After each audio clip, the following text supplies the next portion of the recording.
तबिया जले टका देव कर को है, कालू को है घाटन मेरे घर को है। तू पीछे करिए बात बात में, पीछे करिए बात हाथ पे पहले टका निगार। कुमरन मेरो आई तू है नारी हमारे, कुमरन मेरो आई तू है नारी हमारे।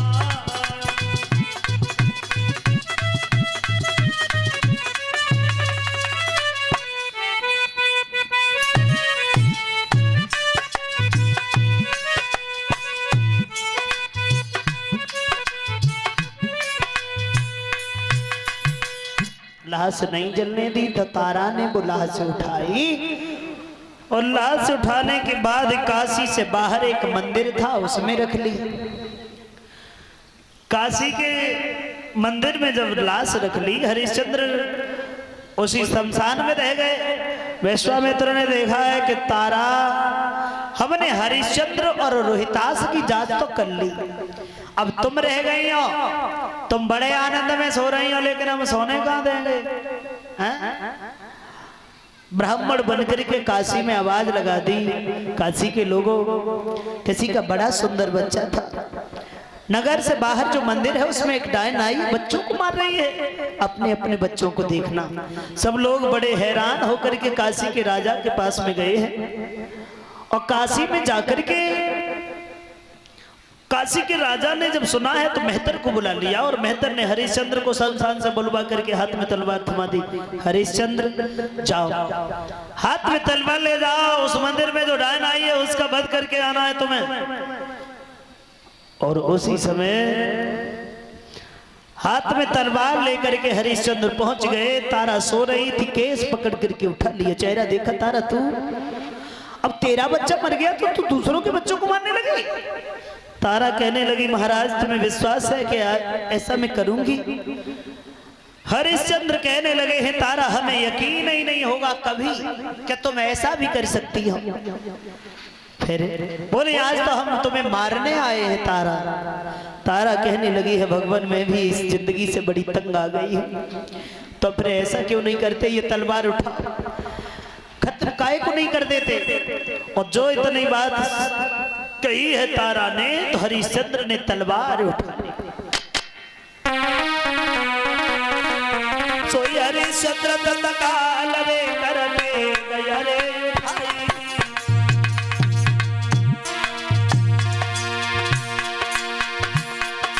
सोई हरिश्चंद्र महाराज रे करने गया रे उठाई। अब विश्वामित्र ने पीछे से सोई घबराने की गई कलाई,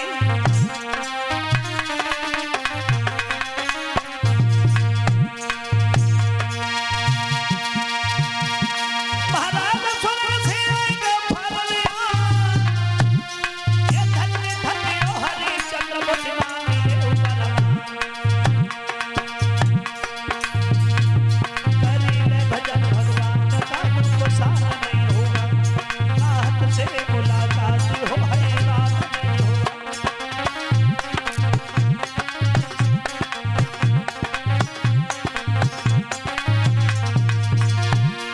हैरान नहीं होगा, हैरान नहीं होगा, राहत से मुलाकात हो हैरान नहीं होगा।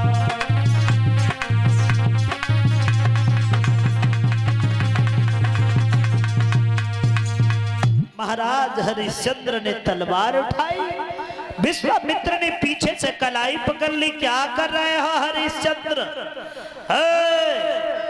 अपने हाथ से अपनी पत्नी, पीछे मुड़ के देखा, तुम तो वही महात्मा हो, तुमने हमारा पूरा राजधान में ले लिया, अब क्या हमारे प्राण लेने आए हो? अगर कुछ मांगने आए हो तो मांगना मत, क्योंकि मैं दे नहीं पाऊंगा। हाँ, अगर हमारे प्राण मांगो तो इसी छड़ दे दूंगा, इसके अलावा कुछ मत मांगना।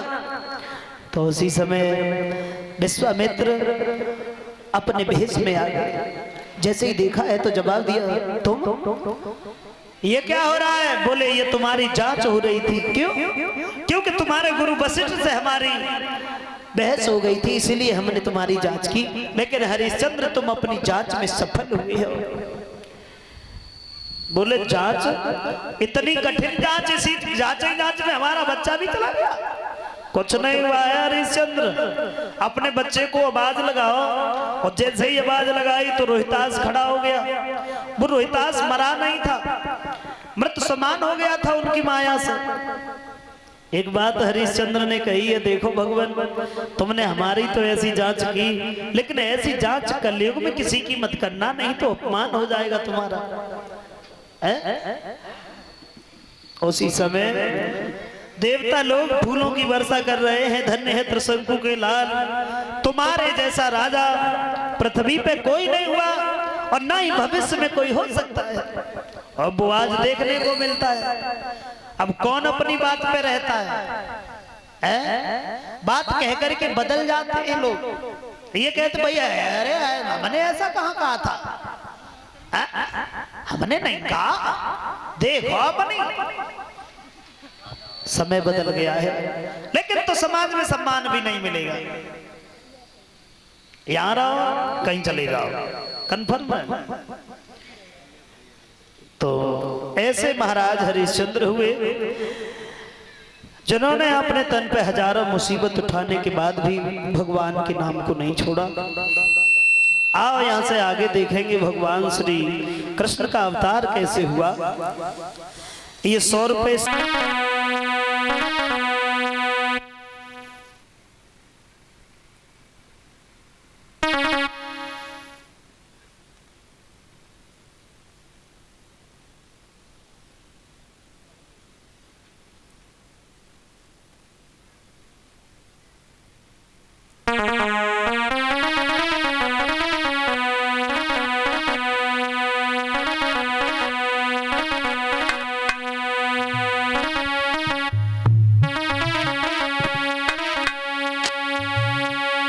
वृंदावन आएगा और सावरिया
में पहुंची है तो उसी जंगल में एक दुर्मलिक नाम का राक्षस रहता था। उस राक्षस ने रानी के साथ में छल किया। देखा ये तो बड़ी सुंदर है, इसके पास में गए तो ये श्राप दे देगी क्योंकि पतिव्रता है। तो उसने अपनी माया से आंधी तूफान मचा दिया। साथ की सहेलियां थी सब पबर रेखा से अलग हो गई। थोड़ी देर के बाद में राक्षस भेष बदल करके उग्रसेन का स्वरूप धारण कर लिया, पहुंच गया। ये राक्षस जो होते थे इन्हें भेष बदलना आता था। सामने जब पहुंच गया है तो जवाब दिया है, पबर रेखा तुम डर रही हो? डरो नहीं, हमें मालूम था कि वन में कभी गई नहीं हो, अकेली जा रही हो, डरोगी, इसीलिए हम भी तुम्हारे पीछे पीछे चले आए। अंत में नतीजा ये हुआ, धोखा से उस नीच ने कियो सती समझो।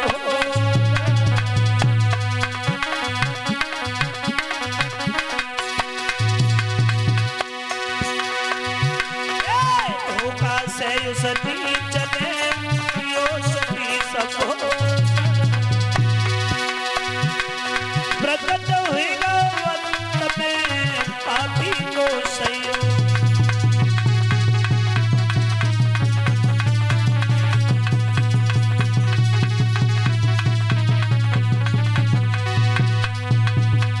ये बच्चा किनका वहां से हटाओ, हवा चल रही है, ये बॉक्स न गिर जाए, उसे हटाओ।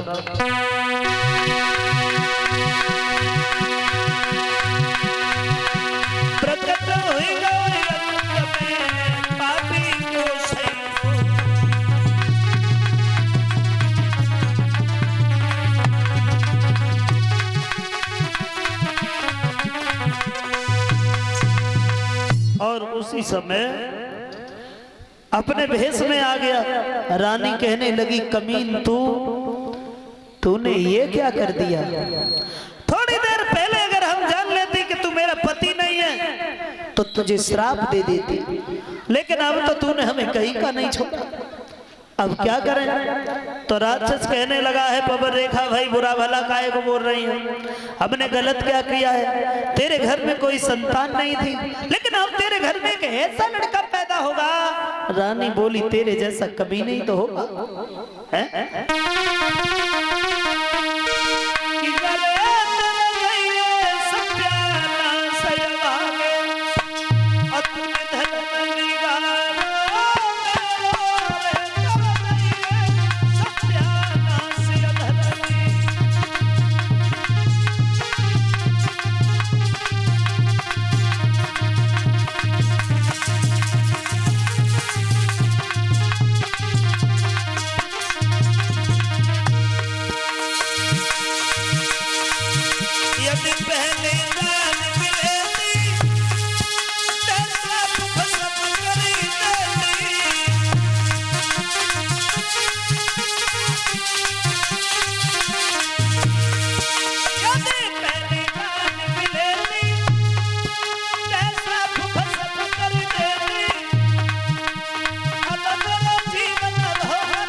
अगर नहीं थी, अब तेरे घर में एक ऐसा लड़का पैदा होगा, ऐसा बच्चा पैदा होगा जिसके सामने देवता और देवताओं का राजा इंद्र पीठ दिखा करके भाग जाएगा।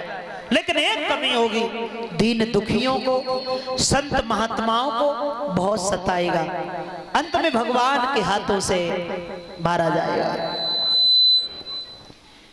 इतना कहने के बाद में राक्षस वहां से चला गया है और धीरे धीरे पबर रेखा की सहेलियां तब आई जब आंधी तूफान वो शांत हो गया। कुछ था ही नहीं, केवल उस राक्षस की माया थी, उसके साथ ही चली गई। सामने पहुंच गई, जवाब दिया, सहेली तुम कहां चली गई थी? बाग में तुझे हर जगह ढूंढा लेकिन तेरा तो कोई पता ही नहीं चला। जवाब दिया है, बहन जब तुम चली गई वो बात नहीं बताई तो एक बंदर ने आकर के हमारी दशा कर दी। राक्षस वाली बात छिपाई और घर पे चली आई, फिर वो बात तो उग्रसेन को भी नहीं बताई। और धीरे धीरे धीरे धीरे प्रसव का समय आया है तो पवन रेखा के उधर से एक बच्चे का जन्म हुआ। लेकिन कंस का जब जन्म हुआ है उससे पहले ही अशुभ नजर में आ रहे हैं, बादल गरज रहे हैं, बिजली चमक रही है, हवाएं तूफान का रूप धारण कर गए।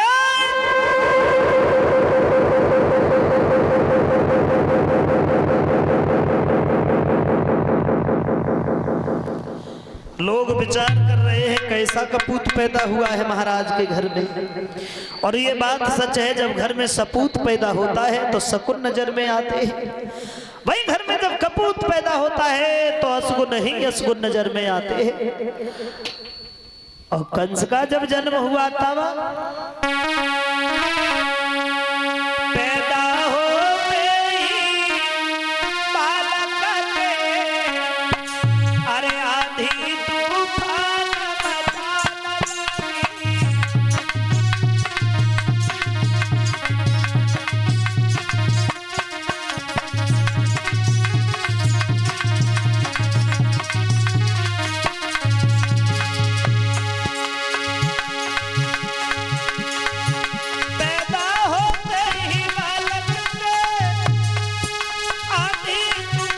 मचाने लगी।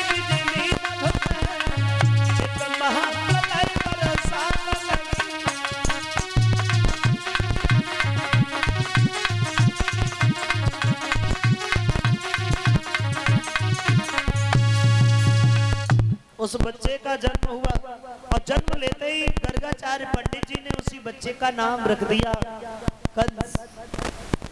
कंस थोड़ा समझदार हुआ है, ज्यादा बड़ा नहीं, जरा जरा से बच्चों में खेलने के लायक। जब जाता है तो किसी का सर फोड़ देता है, किसी की टांग तोड़ देता है। लोग बड़े दुखी हुए, उग्रसेन के पास शिकायतें लेकर के आने लगे, महाराज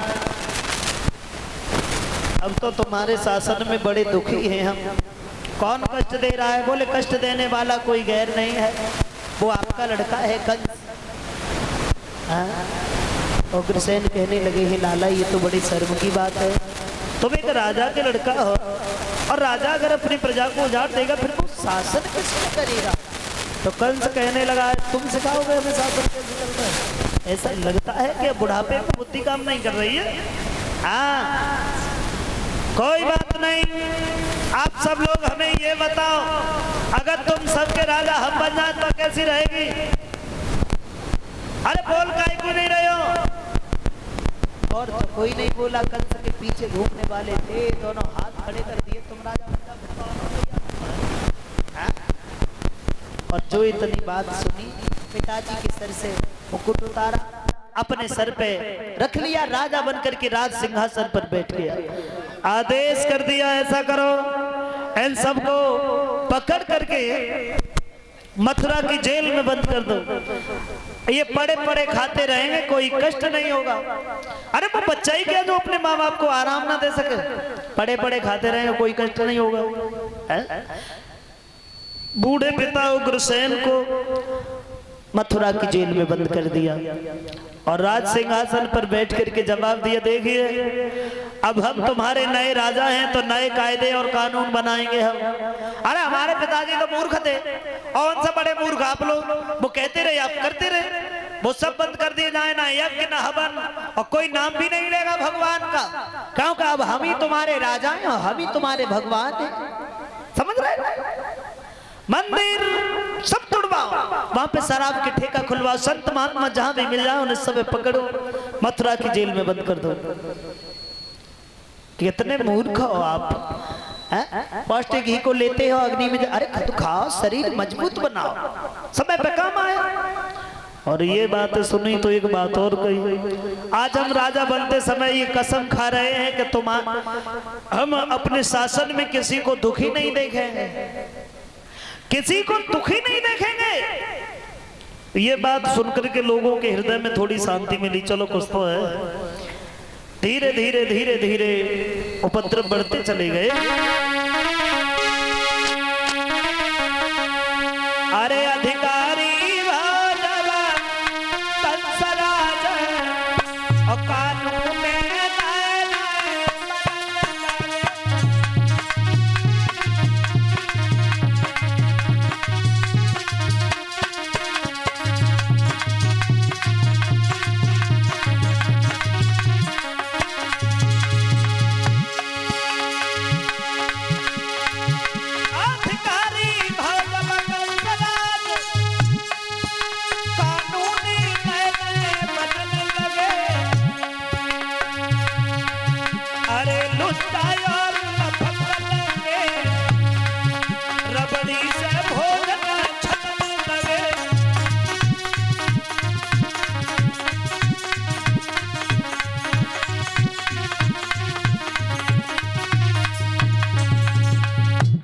मेरा मतलब है कंस का जब जन्म हुआ है, नतीजा ये हो गया, जब राजा बनकर के बैठा है तो अत्याचार बढ़ गया, संत महात्माओं का अपमान होता है, दीन दुखियों का तिरस्कार होता है।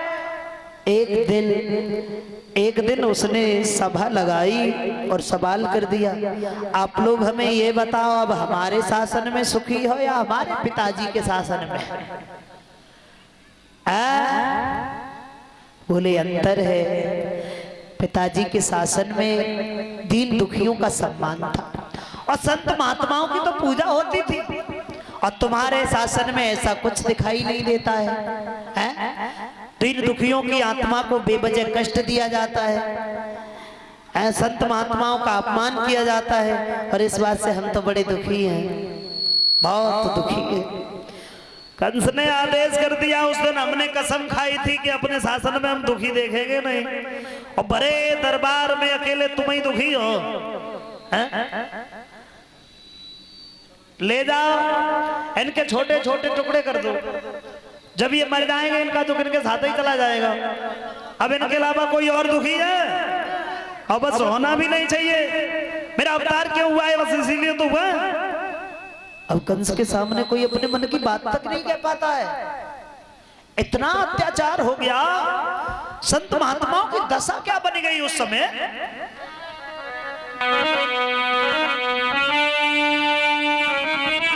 के हाथन में कड़ा पाए न में कड़ा, और एक कंबल फटी पुरानी थी,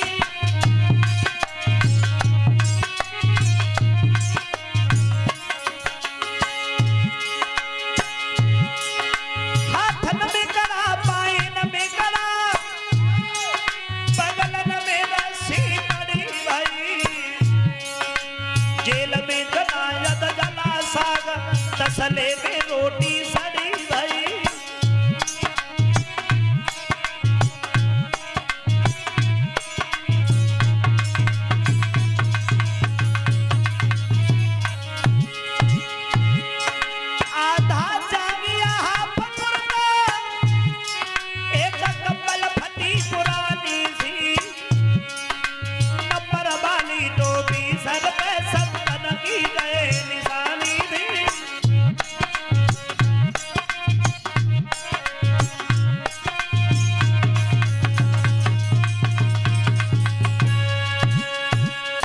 अब तो कंस के शासन में अत्याचार बहुत हो गया। एक दिन दरबार लगा करके बैठा था, अरे तुम्हारे किसी की नजर में अगर कोई सुंदर सी लड़की है तो बताओ, हम शादी करेंगे। एक उठ के खड़ा हो गया, महाराज मगध के राजा जरासंध हैं, उनके घर में एक नहीं दो लड़कियां हैं, दोनों सुंदर हैं, जवान हैं, शादी के लायक है, तुम जाओ उन दोनों में से किसी एक के साथ में शादी करके लाओ। कंस कहने लगा कोई बात नहीं, हो गया फैसला, आज ही जाऊंगा, और एक से नहीं दोनों से ही शादी करके लाऊंगा। उसी समय भागा, लेकिन जरासंध की जो कन्याएं थी, अस्थि प्राप्ति नाम था जिनका, दोनों कि दोनों चंद्र बदन उजियारी, पर घूमे लली दोनों क्वारी।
जवाब दिया है।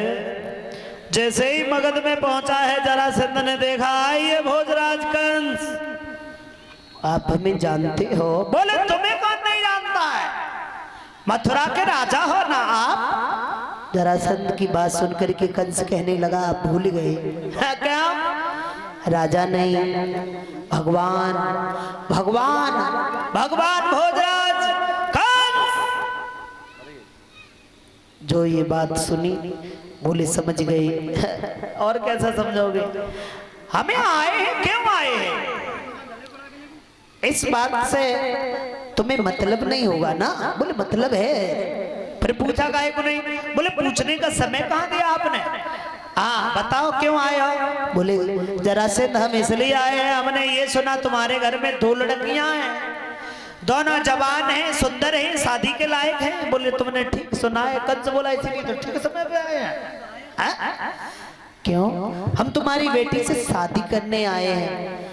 जरासंध कहने लगा, कंस भगवान हो या राजा हो, जो भी हो, उस मथुरा के उस मगध के नहीं हो। और दूसरी बात, शादी के लिए ऐसे दौड़े चले आए, शादी होगी लेकिन ऐसे नहीं। फिर कैसे होगी? हमारे पास में कुबलिया पीर नाम का हाथी है, जिस हाथी में 10,000 हाथियों की ताकत है, उस हाथी से युद्ध करो। हैं? जीत गए तो शादी पक्की, और हार गए तो माफ करना।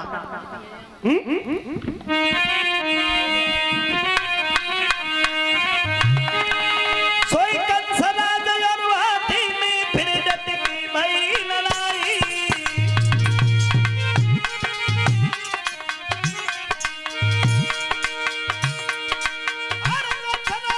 हाथी में फिर डट की भई लड़ाई।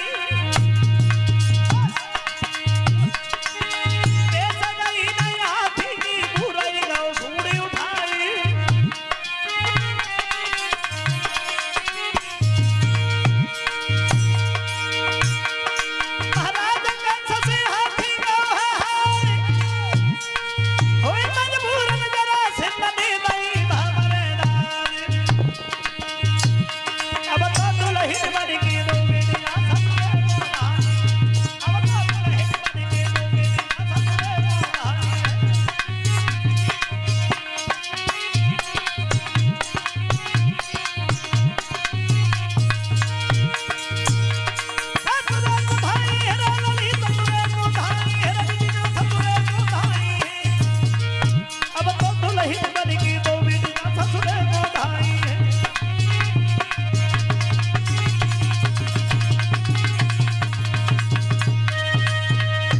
अंत में नतीजा यह हुआ कि उन दोनों लड़कियों से शादी करने के बाद कंस जो था मथुरा में चला आया।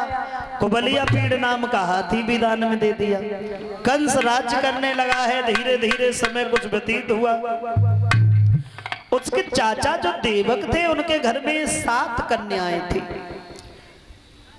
और कंस ने 6 बहनों की शादी बटेश्वर के पास में सौरीपुर नाम का नगर पड़ता था, वहां पर सूरसेन के पुत्र वसुदेव के साथ में किया। सबसे छोटी थी देवकी और देवकी को कंस बहुत मानता था।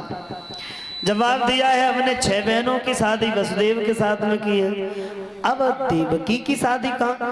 वैसे वसुदेव की आदत अच्छी है, ऐसा करेंगे हम उस बहन की शादी वसुदेव के साथ में करेंगे। वसुदेव के साथ शादी का निर्णय लिया, वसुदेव के लिए पत्र भेजा, वसुदेव तैयार और एकदम से चले आए बारात लेकर के। बड़ी खुशी के साथ में शादी हुई है देवकी से।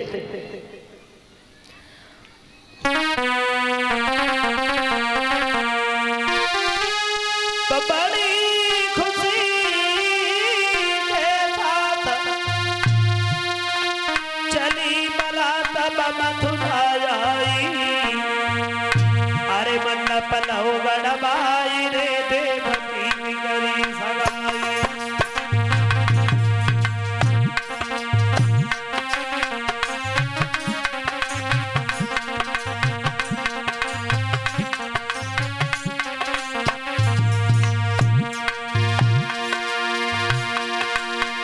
बड़ी खुशी के साथ चली बारात मथुरा आई रे मथुरा आई।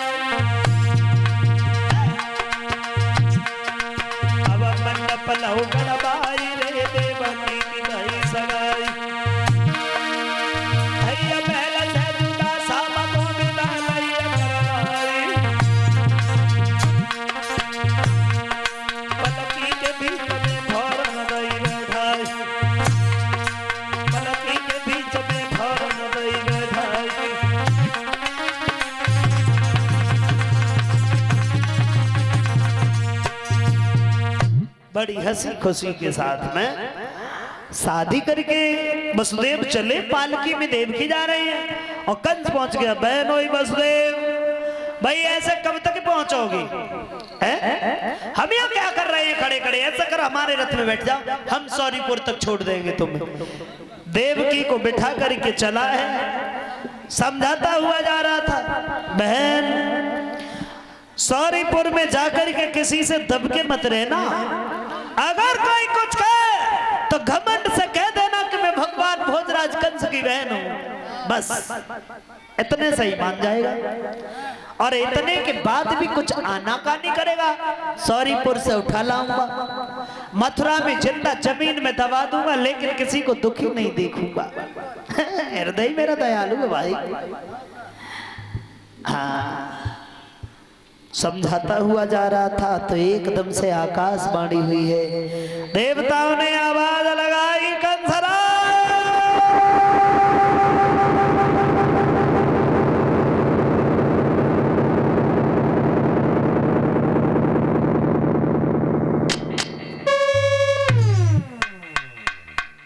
आवाज लगाई देवताओं ने,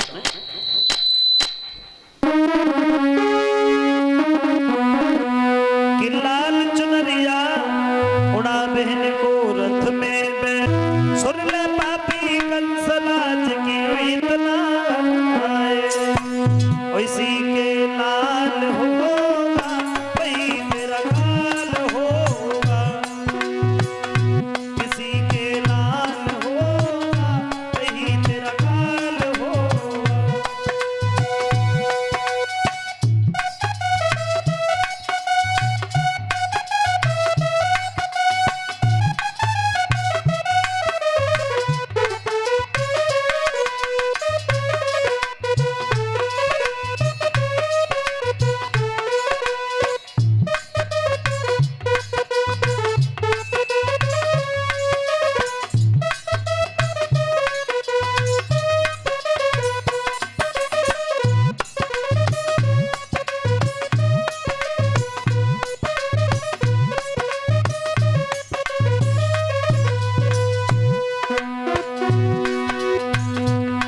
लगाई कंस इस मेहंदी के ऊपर कितना आनंद मनाता है, और इसी काले पर्दे में तेरा घातक दिखलाता है।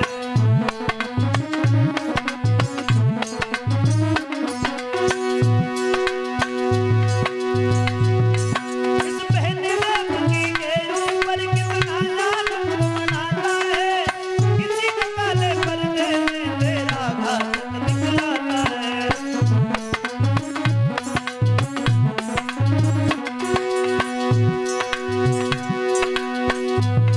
इस बहन देवकी का लड़का जंजाल होगा वही मेरा काल होगा, आत्मा लाल होगा वही मेरा काल होगा।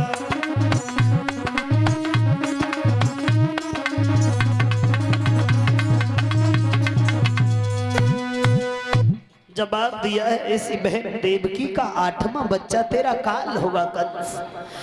और ये बात सुनकर के कंस ने बहन के केस पकड़े, रथ से नीचे खींच लिया, हाथ में तलवार उठाई, मारने के लिए तैयार हो गया। बहन ही नहीं बचाएगी तो बच्चा कहां से आएगा? और एकदम से फिर वसुदेव ने देखा है तो कलाई पकड़ ली, क्या कर रहे हो कंसराज? अपने हाथ से अपनी बहन मारोगे? पता नहीं है बहादुर लोग कभी स्त्री पे हाथ नहीं उठाते, और तुम तो कितने दयालु हो। पूतना तुम्हें मारने आई थी और स्त्री जान करके छोड़ दिया, अपनी बहन बना लिया तुमने। बोले ही वसुदेव, अरे कंस इसको न मारे जब तेरी बहन ना लगे, कंस इसको न मारे तेरी बहन ना लगे।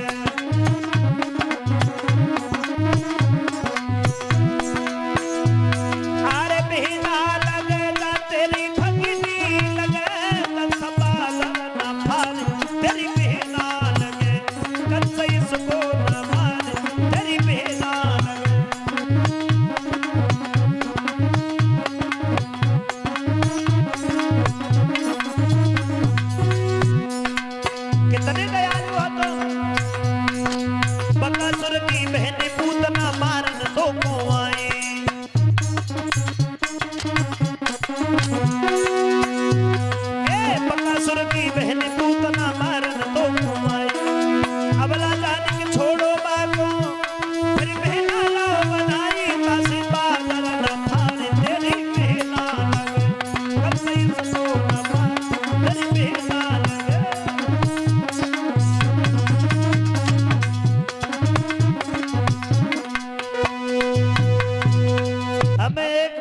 बताओ कंस भय किससे है, बहन से या इसके बच्चे से?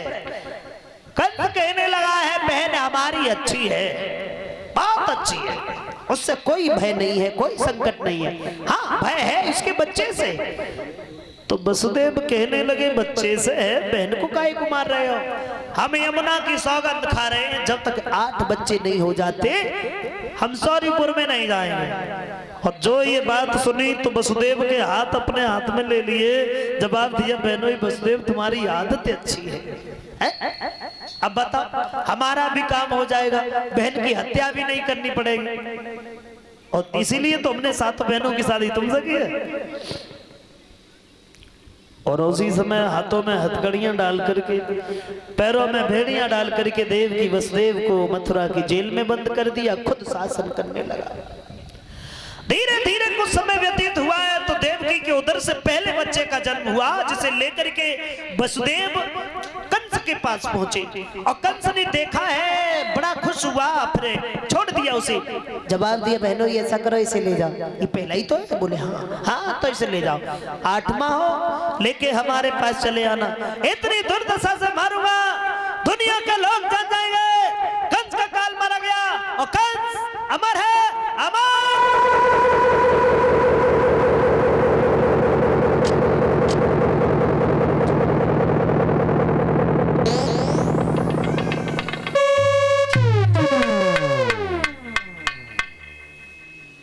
नारद ने देखा है भाई कंस के मन में दया,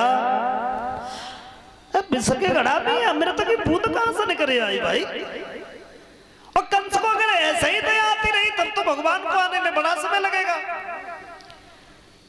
तो कंस के पास चले आए। कंस खुश था, खुशी का कारण पूछ लिया, बहुत खुश हो भोजराज, क्या बात है?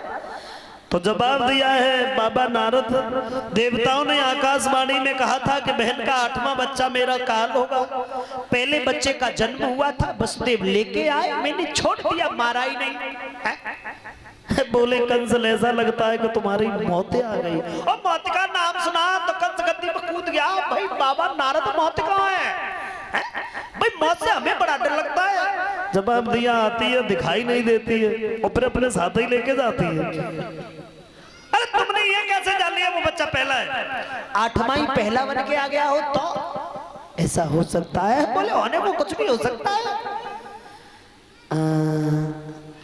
इसका मतलब है कि बहन का कोई बच्चा बचना नहीं चाहिए। बोले हम नहीं कह रहे हैं, बिल्कुल मत मारो एक को भी, ये तुम देखो। हाँ हम समझ गए बाबा नारद, अब बहन का कोई बच्चा जिंदा नहीं बचेगा। उसी समय नारद चले गए, कंस भागाया। जवाब दिया बहन ये बच्चा मुझे दे। बोली भैया ये तो, हाँ भैया थोड़ी देर पहले छोड़ दिया है, अब छोड़ने वाला नहीं है। पैर पकड़े, उठाया, दीवार से पटक के मार दिया, हड्डियों से मांस अलग हो गया। और एक नहीं इसी तरीका से 6 बच्चों का वध किया। 7वें गर्भ में चले ही शेषनाग, तो भगवान ने अपनी माया से उस गर्भ को गोकुल में बाबा नंद की जो दूसरी पत्नी थी रोहिणी, उनके गर्भ में पहुंचा दिया। और सबने ये सोचा है कि देवकी का 7वां बच्चा तो खंडित हो गया। अब तो 8वें गर्भ का नंबर है, कंस तैयारियों में लगा है। इधर पृथ्वी पे ज्यादा अत्याचार हुए हैं तो ये पृथ्वी भगवान का ध्यान करती है, प्रभु हमारी रक्षा करो। ब्रह्मा जी के दरबार में पहुंच गई तो ब्रह्मा जी कहने लगे हैं पृथ्वी काहे को रो रही हो? अरे ये तुम्हारे आंसू देख के हम क्या कर सकते हैं? हरि ही हरि सकते हैं पीड़ा, अपने साधन अब है। निरधन के धन, निरबल के बल, और निरगुण के गुण अब है। भगवान का ध्यान करो, कहाँ मिलेंगे? बोले उनके लिए कोई जगह खाली नहीं है, जहाँ भी प्रेम से भजाओ, जहाँ भी प्रेम से उनका ध्यान करो, वो तो वहीं पहुंचते हैं। तो उसी समय पृथ्वी देवताओं के साथ में ध्यान करती है, भगवान हमारी आवाज सुनो, हम तुम्हें बुला रहे हैं।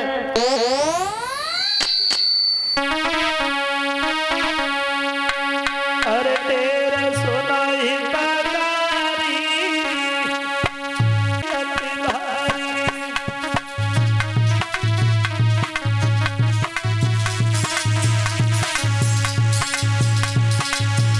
उसी समय भगवान ने कहा है कि तुम चिंता मत करो, हम आ रहे हैं।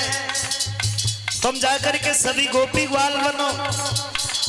और थोड़े समय के बाद में भगवान की बात सुनकर के सब लोग बड़े मगन हैं। चतुर्भुजी स्वरूप में भगवान उसी जेल खाने में प्रकट हुए हैं जहाँ देवकी वसुदेव थे। कहा थोड़ी देर के बाद में हम तुम्हारी गोद में एक शिशु के रूप में आ जाएंगे। आप हमें किसी भी तरीका से गोकुल में बाबा नंद के यहाँ भिजवा देना। हमारी योग माया ने अवतार धारण किया है, उसे लेकर के चले आना। इतना कहने के बाद भगवान बाल स्वरूप में प्रकट हुए। बोलिए बाल कृष्ण भगवान की।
भगवान का अवतार हुआ है तो वसुदेव लेकर के चले। अरे अब तो देखो सोया जागा चढ़ी आई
भगवान को लेकर